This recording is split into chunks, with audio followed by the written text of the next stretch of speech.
हाय, मी Vanshita, makeup आणि hair artist. So माझा हा फर्स्ट मिनी ब्लॉग आहे. तुम्हाला कसा वाटतो मला नक्की कळवा. तर आम्ही जातो होतो एंगेजमेंट ब्राईडसाठी आणि आजचं माझं लोकेशन होतं चिपळूण.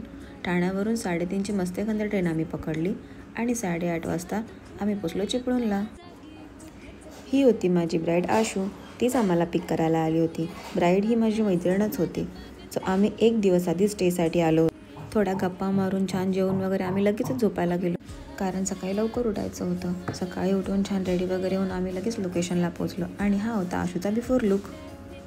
आशूला अगदी सिम्पल लुक हवा होता. नो लेन्स, नो लॅश, आणि तिला तिचा मेकअप भरपूर आवडला होता. वेळेच्या आधी आमचा मेकअप झाला होता, सो आम्हाला व्हिडिओ आणि फोटोला भरपूर वेळ मिळाला. लगेचच विधी वगैरे होऊन सेकंड चेंजसाठी आपली ब्राईड आली होती. साडी वगैरे चेंज करून मेकअप रिटच केला आणि फायनल लुक इज हिअर. तुम्हाला आशूचा लुक कसा वाटला मला नक्की कळवा. जेवण वगैरे आम्ही लगेच निघालो मुंबईला. Thanks for watching.